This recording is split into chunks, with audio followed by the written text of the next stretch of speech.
อบออกมาอีกเนาะถ้าว่าเขาสิเฮ็ดโซนเสามันก็ยังมันแตกให้มันเสามันแข็งแห้งอีกเสาบ่เสนอปานใดบ่มีปูนโอบอีกทนเลยไปแล้วบ่ง่ายบ่ติ้งบาดนี้พี่น้องเอ้ยหลังจากอันนี้ปูนเพิ่นแห้งแล้วถ้าก็น้ำเพิ่นสุคนแล้วยังเลยอาบแต่เจ้าผู้เดียวนี่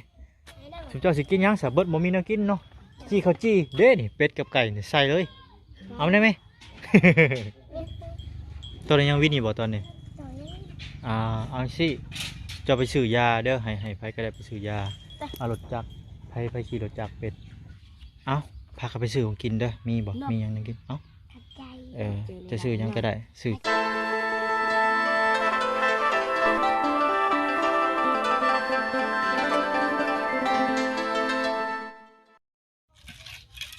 น้องพี่น้องบาทนี่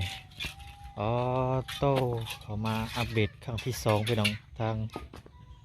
ไอ้เพิ่นเฮ็ดอันนี้กันเปื้อนจังเนาะเทไปทีเรียบร้อย2 สอบเนาะหมดเลยพอดีหมดเลยโอเคอย่ามันสำเนียงก็ถือว่าได้เรื่องแล้วพี่น้องเนาะบ่เปื้อนแล้วบัดนี้บ่เปื้อนแล้วบัดนี้โอเค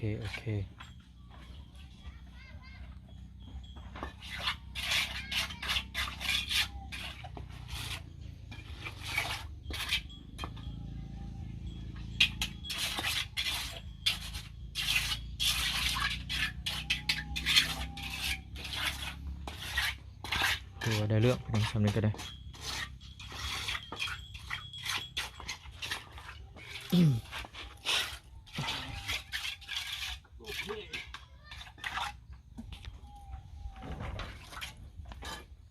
ได้เพิ่มขอบออกมาอีกเนาะถ้าว่าเขาสิเฮ็ดโซนเสามันก็ยังมันแตกให้มันเสามันแข็งแห้งอีกเสาบ่เสนอปานใดบ่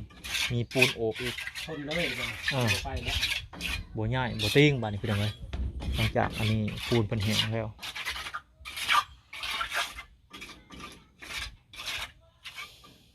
เดี๋ยวขัด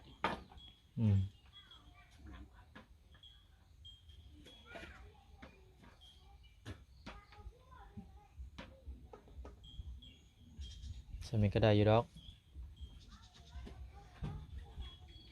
คู่บ่เปื้อนหมดเดี๋ยวไหลไปพุ่นเลยมันไหลออกไปพุ่นเบิดมันเป็นห้องไหลลงพุ่นเบิดอ้าวแม่นผู้ได้น่ะฮะสิอาบน้ำบ่หรืออาบแล้วนี่อาบแล้วใส่น้องลินดาไปใส่ลินดาพากันอาบน้ำเบิดสุคนแล้วยังเลยอาบแต่เจ้าผู้เดียวนี่นั่งน้อยอาบ2 คนนั่งน้อยอายุพูดโอเคเคยอาบอยู่น้ำได้เคยเข้าอาบได้เด้ออาบแล้วอาบญี่ปุ่นเนาะคนพักคนหยาแล้วหรือบ่ฮะลืมแต่ว่ายังพากันลืมบันยังนะอย่ามันสุ่มอยู่มืดยังพากันโฮดแต่เช้าเด้อเมื่อมันคำแล้วเพราะว่าโฮดบ่ได้เทกันเปื้อนแล้วไอ้นายคือมาอีกไอ้นายคือมาอีกมาเบิ่งนี่นำมาด้านนี่แหละมาเบิ่งนี่เห็นบ่เขาก็แล้วการเปื้อนแล้วบัดนี้ชุมเจ้าย่างได้สะดวกแล้วบัดนี้ดีใจบ่บัดนี้บ่พากันเปื้อนอันนี้พากันย่างเหยียบไม้พลักเหยียบหัวคิดหัวควันอยู่มื้อนี้ไปอาบน้ำอยู่เพื่อนอันอ้ายเพิ่นเนาะไปอาบน้ำขออาบน้ำเพิ่นเพราะว่าสูบน้ำบ่ได้พี่น้องน้ำยังคาขี้ต้มอยู่บ่แม่นคาปูนขี้ต้มปูนคาขี้ต้มนางนายอาบน้ำสร้างเพิ่นกับเมือแล้วเนาะอันนี้ฮะมียังเป็นยังก็เพิ่นเป็นยังเพิ่นหนาวนายจะกี้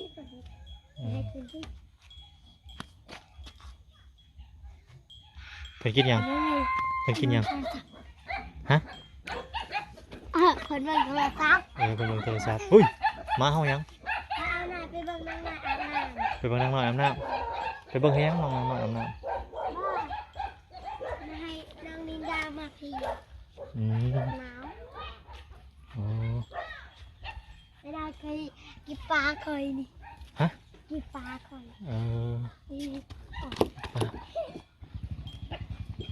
กินได้ไปกินได้ สร้างเพิ่นเมื่อแล้วพี่น้องเอ้ยเนาะตอนนี้สร้างเพิ่นกบไม้พี่น้องเอ้ยมาเบิ่งไม้เพิ่นก่อนไม้เพิ่นได้40ได้นี่เนาะ ไปหน่อย โดยมาแล้วบ่เอ้าห่อหัวคืออันนั่นแทบบัดนี่คืออินเดียแทบบัดนี่ ห่อหัวคืออินเดียจังได๋สบายดีพักประเทศยังอยู่เทิง ไปไข่ พักประเทศกินยังลูกมื้อนี้ ไม่ได้กิน บ่ได้กินยังเลยบ่กินแล้วข้าวนะหรือยัง เราก็กิน ยังทันได้กินซ้ำยังบ่มีหยังกินเนาะครูเพิ่นเมื่อแต่เว้นเพิ่นบ่เออ เมื่อกี้เลย เอ้าคือเมื่อค่ำแท้ น้องยืนเข้าบ่มีอาหารอะไรเมื่อแต่ดังตีจำมุกพริกไอ้หน่อยอยู่เขา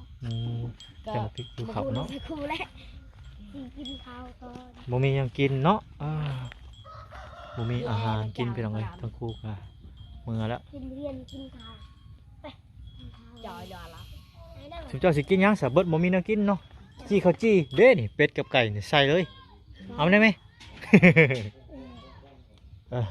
เป็ดกับไก่นะเอาหล่น เราจะเป็นไก่ไก่ตักมาใส่เบียดเลย เมื่อหน่าจะสิซื้อปลากระป๋องเข้ามาพี่น้อง จะตักมาก่อนเลย งบกะบ่มีงบดอกพี่น้องแต่สิเอางบบ่น้อยเองเนาะเงินบ่น้อยเองซื้อออกเองพี่น้องซื้อมีไม้เพิ่นแก๊สหนึงให้ทางน้องๆเพิ่นเอ้ายังอันนี้ สิเอามีหรือปองปลาก่อนสิเอามีหรือปองปลาก่อนเพราะว่าสิซื้ออย่างหนึงเพราะว่างบทั้งอ้ายกับบ่หลายเอามีหรือปองปลา นี่ เอามีปะโอเคจะได้กินหลายคนนะลูกเนาะโอเคมือหนาพี่น้องจะซื้อมีเข้ามา กัดเจอเลย จับเป็ดลุงไปได้ไปขายไปซื้อมี พอดีลุงไหลตัดคอเลย 1 5 อ้าวเป็ดหายไปใช้เพื่อนยืมก่อนเด้อว่าสิเจ้าก็เลยยืมก่อนยืมไปซื้อมีมากิน คอยมาใส่ ยืมก่อนมาใส่ใหญ่สะก้อนไปหาเงินแล้วจะมาใช้อยู่สิ ไม่หรอก โดย คอยอยากเฮ็ดงาน ไปเห็นงานบ่ เลย โอ้ คอยอยากเฮ็ดงาน เห็นงานยังเจ้าจะเห็นงานยัง เก็บอันนั้นเก็บอันนั้น เฮ้ย เก็บนี่ เก็บยังไปได้นี่เฮ็ดเต่า ฮะ เห็ดเตาเฮ้ยมันดำไหมลูกเก็บท่าน โอ้สิไปเก็บอยู่ไส คอยเฮ็ดน้ำมาเวียคอย ก็เห็ด อะล่ะเจ้าเป็นหนังสือยังสิอยากไปเก็บทาน จะเป็นหนังสือเจ้าก็เฮียนสูงๆเจ้าก็ได้เห็ดงานดีๆเด้อลูกเจ้า เจ้าไปเฮ็ดเก็บทาน บ้าสิไปเก็บท่าน เป็นหนังสือไปเก็บทาน แล้วมื้ออื่น เพิ่นเซ็งแบบได้ลูก ไปให้เงิน เออ เซ็งผู้ใดได้คะแนนของคนผู้ใดได้10ก็ได้แซ่บ โอ้ไผ ผู้ใดได้ที่2 50 นั่น ผู้ใด บ่ ได้ที่3ก็ 20-30เนาะประมาณ ผู้ใดได้ที่4ก็ 10,000 20,000 10,000ผู้ใดได้ที่5ก็ขนมถุงนึง ขนม ผู้ ต ใด รง ได้ที่6ก็ขนมหน่อยนึงผู้ใดได้ที่7ก็ได้อันนึง ผู้ได้เว้า ไอ้ล่ะ บ่นั่นบ่เออ ไอ้ล่ะ อาจจะไป นี่เคยอันนั้นพวกนี้ข้าน้อยอันนั้นไปอยู่โรงเรียนเขียนไปเขียนมาแล้วก็วินหัว วินหัวช้ำ วินหัวนั่น กินไปกินมาวิน พวก หัว น้องกัญญาได้เขียนกอไก่ฮอดฮอเฮือน ถ้าเขียนงามแล้วก็เขียนอ่านได้บางสิบแล้วก็ได้แสนนึง ข้าน้อยต้องเขียนถ้วยแล้วก็อ่านให้ได้อีก เขียนตัวแล้วก็อ่านให้ได้ เขียนถ้วยก็ต้องให้ถึกไม่โทรไม่เอก ถึงไปโทรไปตี ไอ้นั่น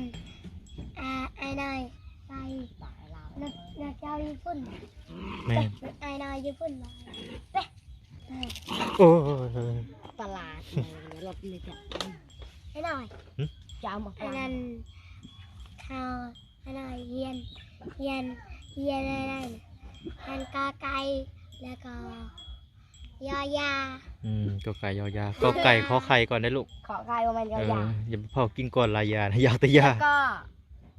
เขียนให้น้ำค่อยสิกินยา จะกินยาป่ะจะกินแล้วเข่าน่ะ ย่าง จะเป็นนั่นคือกินยา วินหัว วินหัวมีบ่ยาดีวินหัว เอ้าจะสิกินยาได้ใช่ซะ กินยานั่น อย่า กิ ได้ นยาใหญ่ โอ้ยยาบ่แม่นยาดีไข่ยาดีไข่แล้วบ่กินได้บ่แม่นยาดีวินมันคนละแบบเด้ ดีแรง กิ เฮาะ น ไป หั เด้อ ว จะวินหัว ไปเด้อแรงเฮาะ อ๋อมันวินหัวพี่น้อง กินยาดีอ่ะ พี่นวลพี่ให้ดังสิเลยไปหัดห่ออันนั้นยังให้กำลังตื่นห่อระดา หอละด่ามีหอละ รอรอลาด้าร อระดาเดี๋ยวแล้วก็เขาบอกว่าแล้วคู่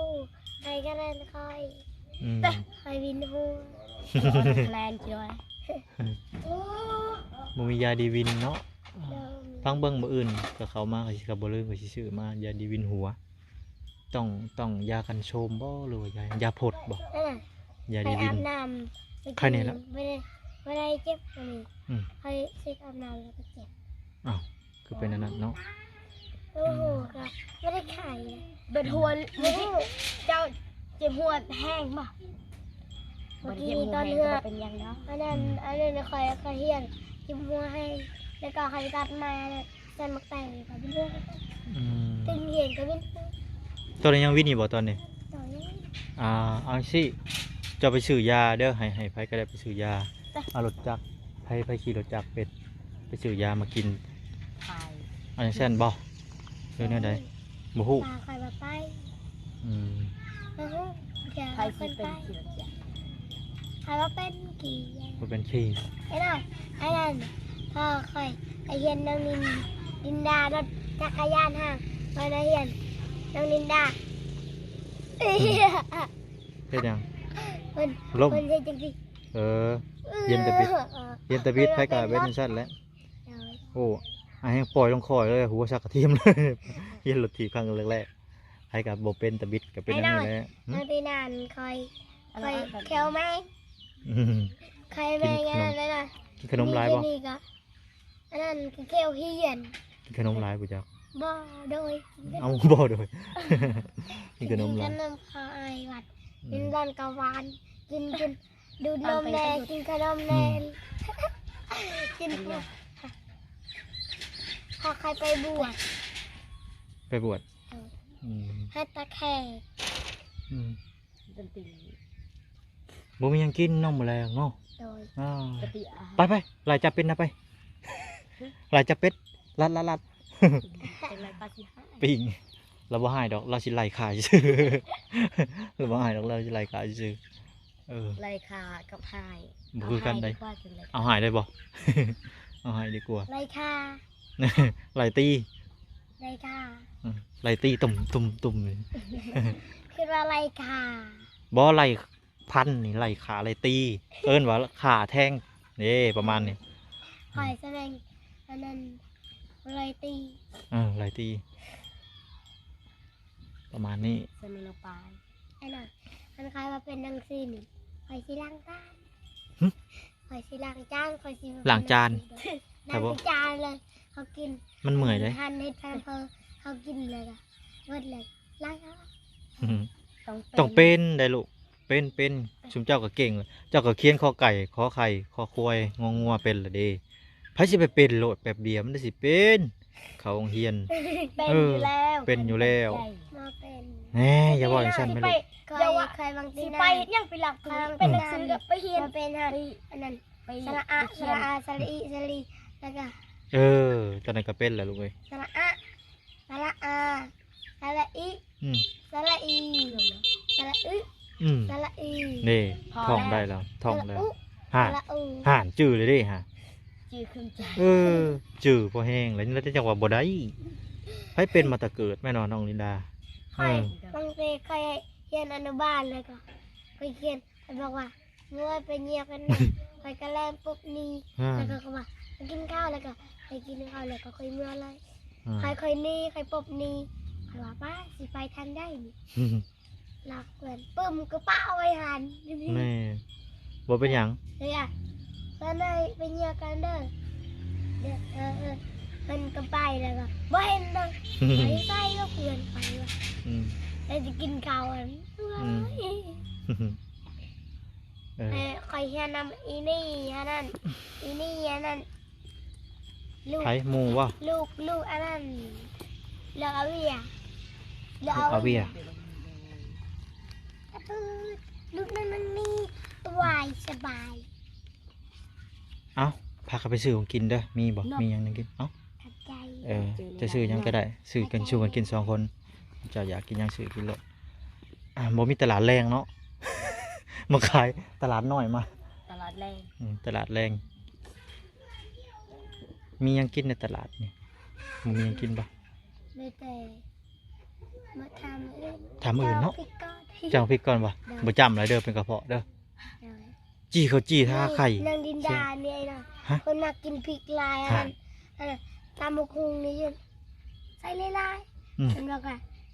ไอ้นายใส่ลาย อืม ดาเพิ่นมากินเผ็ดสาวนุ่งไว้เพิ่นใส่ นั่น ค่อยกินเผ็ดบ่ได้ อืม แล้วก็ไอ้น่ะเพิ่นตำหมักแตงจน อืม ว้าจนค่อยกินบ่ได้ โย แม่ค่อยมากินพริกแล้วก็ เออ เป็นกระเพาะจังซี่แหละ ฮะระวังได้อย่าพากันกินหลายเด้อหมกพ แม่ ริก เคยเป็นกระเพาะกวนหมักเตี๋ยว อย่ากินหมักพริก คือกัน กินแต่หมักหน่อไม้นี่หน่อไม้หมักพริกนี่หมักเพชรนี่บ่เป็นหยังหมักเพชรนี่กินได้ หมักพริกนี่กินบ่ได้ ไอ้นั่นไอ้นั่น ว่าหยอกว่าหยอก มันบอกว่าบ้านประเพ็ดไอ้นายไทยคอยบอกว่า โอ้พอดีแล้วสำนีอันนั้น อืม แสบคอยมักว่าเพชร อืม น้องอันนั้นคอยไม่มักเพชรแม่คอยอันนั้นกินพิมพ์พริกลาย เป็นกระเพาะเป็นกระเพาะ จังได้ ห้ามสิเก็บน้องเอ้ย โอ้เด้นี่หลุดๆหลายๆนี่เอาได้ไหม สบายดีสบายดี สบายดี บ่ได้เฮ็ดกินหยังเลยบ่มื้อนี้ โดย บ่มีหยังกินเพราะ ทันสิท มื้อนี้บ่มีลูกศิษย์ลูกหามาเนาะ ำโดย ก็เลยบ่มีหยังกินมื้อนี้มื้ออื่นมื้อนี้ไปดองเนาะ โดย เอาบ่เป็นหยังอดก่อนมื้อนี้ จี้ข้าวจี้ก็แซ่บคือกันได้จี้ข้าวจี้เอาเด้อ โดย พุ่นแหละมื้ออื่นมื้อฮื้อเนาะทางลูกศิษย์ลูกหามาบ่มื้ออื่นเอ้าอาโก